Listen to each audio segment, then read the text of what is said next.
Germany is totally controlled by Russia. Germany, as far as I'm concerned, is captive to Russia. It certainly doesn't seem to make sense that they pay billions of dollars to Russia, and now we have to defend them against Russia.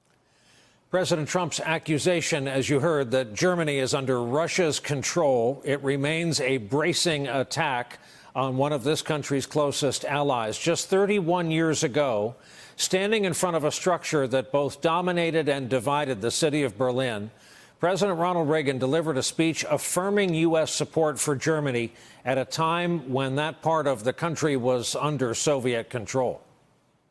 As long as this gate is closed, as long as this scar of a wall is permitted to stand, it is not the German question alone that remains open, but the question of freedom for all mankind. General Secretary Gorbachev, if you seek peace, if you seek prosperity for the Soviet Union and Eastern Europe, if you seek liberalization, come here to this gate.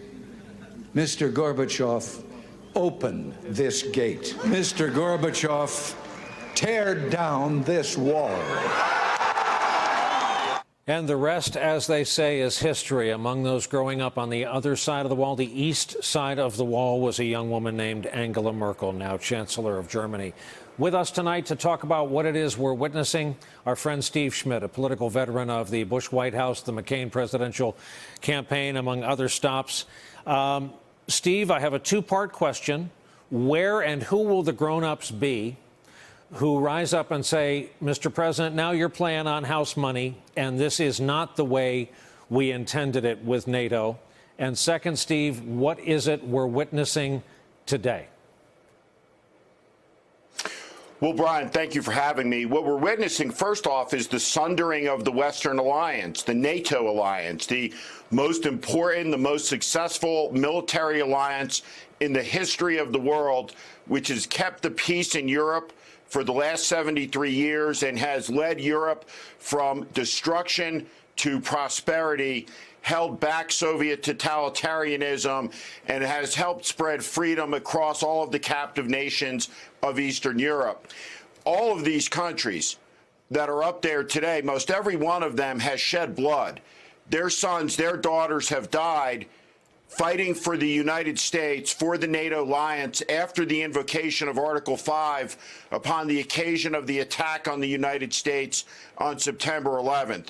And to see a president of the United States indifferent to this institution, indifferent to these allies and their sacrifices, indifferent to the shared values of liberty and freedom that bind all of our countries together, with the exception, of course, the Turkish autocrat that Trump has a great affinity for. When we see him indifferent to that, it's a tragic day.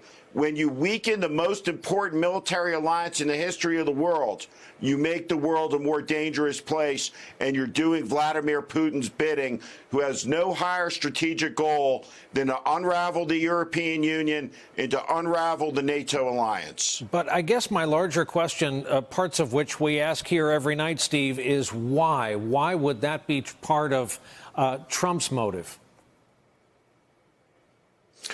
Well, Trump is part of a spreading autocratic nationalism, populism that we see rising all over the world. In Poland, in Hungary, we see a regression of liberal democracy. This president has shown from day one his indifference to liberal democracy. He has a fetish for autocrats, clearly. He praises them all over the world, from Putin to Kim Jong-un. I don't know why he has such affinity for Vladimir Putin. I can't explain to you why he's insulted everybody from Rosie O'Donnell to Theresa May, but never Vladimir Putin, nary a contrary word towards the Russian autocrat. It's completely inexplicable, but it sends a dangerous message around the world.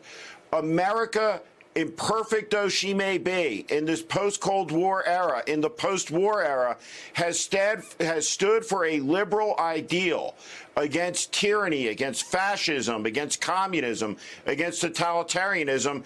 And you see Trump, through his actions, weakening those ideals, and that is dangerous. Dangerous for the United States, dangerous for all the world, for all the people of the world who want to live in peace and freedom. Hey there, I'm Chris Hayes from MSNBC. Thanks for watching MSNBC on YouTube. If you want to keep up to date with the videos we're putting out, you can click subscribe just below me or click over on this list to see lots of other great videos.